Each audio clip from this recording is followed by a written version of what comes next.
এই যে স্পিডটা আছে না, ট্রাকের জন্য 50, বাইকের জন্য 60, প্রাইভেট কার 80, বাস 80। এটা একটা হাস্যকর জিনিস। কেন আমি বলতেছি, এটা একটা হাস্যকর জিনিস এই জন্য, কারণ এই নীতিটা, এই নিয়মটা মানে পুলিশরাই মানে না। কে মানে না, কেমনে মানে না তাও আমি বুঝেছি।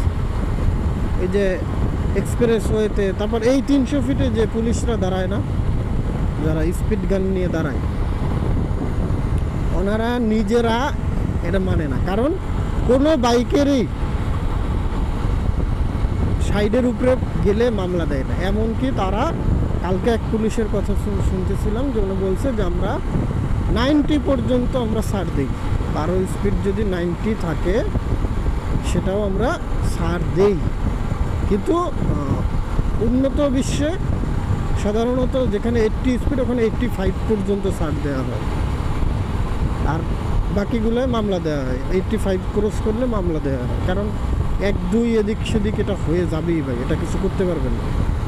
তো যেই নিয়মটা খুব পুলিশ অফিসাররাই মানে না, সেই নিয়মটা এখনও আপনি রাস্তায় লাগাই রাখছেন। এটা হাস্যকর জিনিস। এই রোডটা অনেক সুন্দর, এক্সপ্রেস ওয়েতে কোনো জায়গায় লাগানো নাই, মাওয়া এক্সপ্রেস ওয়েতে, কিন্তু এই রোডে অনেক জায়গায় লাগানো আছে এই জিনিসটা।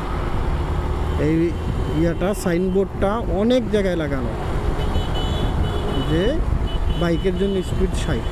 এই রোডে প্রচুর ফরেনাররা ঘুরতে আসে, আইসা ওইটা যদি দেখে হাস্যকর, হাসবে, মনে করবে যে আমাদের দেশটা মানে হাস্যকর, দেশের নিয়ম কানুন সব হাস্যকর। যে নিয়ম, ওটা তো এক সরকারের আমলে ওই নিয়মটা ছিল যে বাইকের জন্য স্পিড আলাদা। এই জিনিসটা পরিবর্তন করেন, এটার কোনো দাম নেই। এখানে পোলাপান 160-এ অ্যাক্সিডেন্ট করে, 160-এ রেস করে, সেগুলোর তো আপনারা থামাতে পারেন না। 1000 কোটি টাকার প্রজেক্ট, 100 কোটি টাকা খরচ করে ক্যামেরা লাগাতে পারেন না, বা ওই প্রজেক্টটা চালু করতে পারেন না। মাওয়া এক্সপ্রেস ওয়েতে ক্যামেরা বসানো আছে কিন্তু চালু করতে পারেন না। এগুলা হাস্যকর। পোলাপান তো রেস করবেই। যদি আপনি আইন যদি মানে কঠোর না করেন, তাহলে ওই আইন কেউ মানবে না। আমরা বাঙালি, কেউ মানবে না। আর এমন আইন দেন যেটা মানার মতো। মাওয়া এক্সপ্রেস ওয়েতে 80 স্পিড লিমিট ঠিক আছে, আপনি ক্যামেরা চালু করে দেন, তখন আর ওই যে এর ভিতরে একটা অ্যাক্সিডেন্ট দেখছি না, ঘাসি উড়ে ওঠার মতো অ্যাক্সিডেন্ট। জাস্ট একটা বাইক পড়ে গেছে, 100+ মনে হয় বাইক নিয়ে ওরা রেস করতে গেছে। একটা বাইক পড়ছে, 10টা বাইক পড়ে গেছে একসাথে, লাইভ অ্যাক্সিডেন্ট।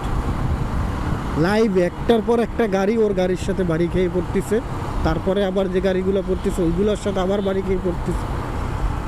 এটা তো দিনের বেলায় হয়েছে, এমন তো না যে রাতে। আপনারা পুরা এক্সপ্রেস হয়ে 2 জায়গায় না হয় 3 জায়গায় আপনারা চেকিংয়ে বসুন, বা 4 জায়গায়। পোলাপান তো এগুলো জানে যে আপনারা কই কই বসছেন, তার আগেই তো ওদের রেস হয়ে যাবে। যতগুলা পুলিশ অফিসার ওখানে ডিউটি করে, যারা বা পুলিশ কনস্টেবল সবাই মিলে, ওই টাকা মাসে যাদের, তাদের যত টাকা বেতন, ওই আর টাকা, ওই আর 2 বছরের টাকা হিসাব করলেই মানে প্রজেক্ট করা যায়, ক্যামেরার প্রজেক্ট রেডি করা যায়। ওটা তো পাসও হওয়া, কেন হচ্ছে না জানি না, কিসের সমস্যা, কেন হচ্ছে না? ভিডিও মামলা দিলে কি সমস্যা? শুনতেছি এক্সপ্রেস হয়ে নাকি ভিডিও মামলা চালু হয়েছে, জানি না। তাহলে এক্সপ্রেস হতে পারলে তো ওখানেও পারা যাবে, সমস্যা।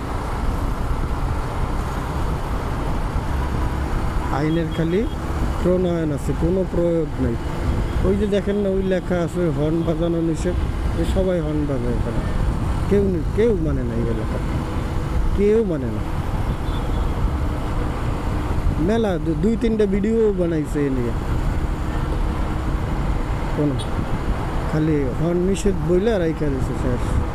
500 টাকা আবার জরিমানাও করছি, একজনের জরিমানা নিচ্ছে। হাস্যকর আইনগুলো চেঞ্জ করেন, বুঝছেন?